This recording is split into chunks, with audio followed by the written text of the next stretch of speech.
Hi friends welcome to रेन्ना समयल इनके என்ன சமையல் பார்க்க போறோம்னா பாரம்பரிய முறைப்படி கிராமத்து வறுத்தரைச்ச மட்டன் முருங்கைக்காய் குழம்பு தான் பார்க்க போறோம். ரொம்ப சுவையான இந்த முருங்கைக்காய் குழம்பை எளிமையான முறையில் சூப்பரா செஞ்சிரலாம். சாதம் இட்லி தோசைன்னு எல்லாத்துக்குமே கலந்து சாப்பிட்றதுக்கு ரொம்ப சுவையாக இருக்கும். எளிமையான முறையில் செய்யக்கூடிய இந்த மட்டன் முருங்கைக்காய் குழம்பை எப்படி செய்கிறதுன்னு வாங்க பார்த்துடலாம். வறுத்தரைச்ச மட்டன் குழம்பு பண்ணுறதுக்கு 3 டேபிள் ஸ்பூன் தனியா சேர்த்துக்கலாம். 6 காய்ந்த மிளகாய் உங்கள் காரத்துக்கு தகுந்த மாதிரி சேர்த்துக்கோங்க. சேர்த்துட்டு நல்லா வறுத்துடலாம். தனியாவும் காய்ந்த மிளகாய் ரெண்டும் நல்லா வறுபட்டுருச்சு. இதில் கொஞ்சமாக பட்டை கல்பாசி ஜாதி பத்திரி சேர்த்துடலாம். அதுக்கப்புறமா 1 டேபிள் ஸ்பூன் மிளகு சேர்த்துக்கலாம். சேர்த்துட்டு மறுபடியும் நல்லா வறுத்துடலாம். நம்ம சேர்த்த மிளகாய் தனியா பட்டை எல்லாமே நல்லா வறுபட்டுருச்சு. இப்போ இதில் 2 ஏலக்காய் சேர்த்துடலாம். அதுக்கப்புறமா 3 கிராம்பு 1 டேபிள் ஸ்பூன் சோம்பு 1/2 டீஸ்பூன் சீரகம் சேர்த்துடலாம். சேர்த்துட்டு நல்லா வறுத்துடலாம். நம்ம சேர்த்த எல்லாமே நல்லா வறுபட்டு வந்துருச்சு. இப்போ அடுப்பை ஆஃப் பண்ணிவிட்டு ஆறுனதுக்கப்புறம் மிக்சியில் சேர்த்துட்டு பவுட்ரு பண்ணிடலாம்.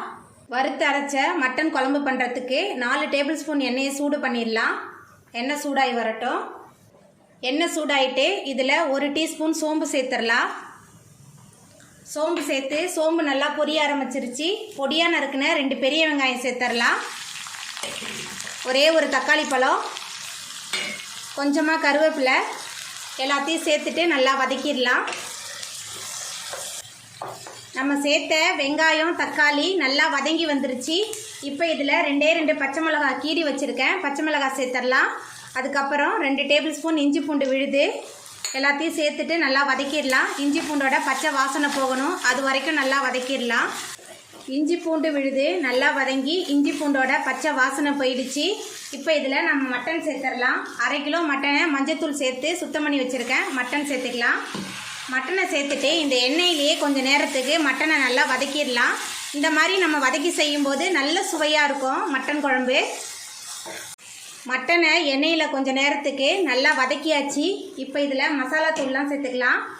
மஞ்சத்தூள் 1 ஸ்பூன் சேர்த்துக்கிறேன். மஞ்சத்தூள் சேர்த்தாச்சு. அதுக்கப்புறமா நம்ம வறுத்து அரைச்ச மசாலா சேர்த்துடலாம்.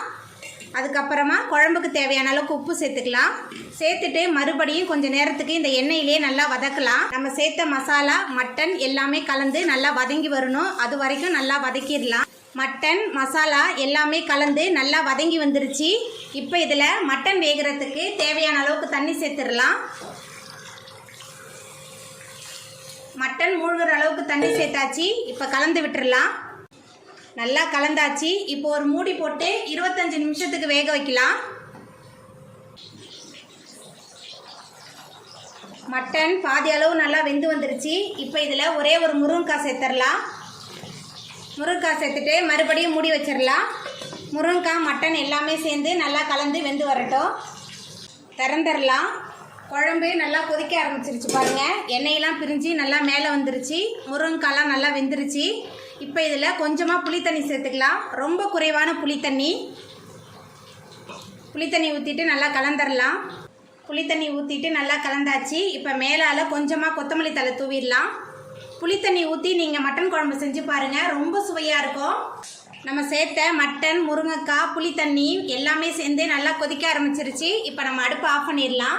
அவ்வளோதாங்க, நம்மளோட சுவையான மட்டன் முருங்கைக்காய் குழம்பு ரொம்ப எளிமையான முறையில் வறுத்தரைச்சி ரொம்ப சூப்பராக ரெடி ஆகிட்டு. நீங்களும் உங்கள் வீட்டில் இந்த சுவையான மட்டன் முருங்கைக்காய் குழம்பை செஞ்சு பாருங்கள். இந்த வீடியோ உங்களுக்கு பிடிச்சிருந்தா லைக் பண்ணுங்கள், ஷேர் பண்ணுங்கள், கமெண்ட் பண்ணுங்கள், சப்ஸ்கிரைப் பண்ணுங்கள். அப்படியே பக்கத்தில் உள்ள பெல் பட்டனை கிளிக் பண்ணிடுங்க. நன்றி.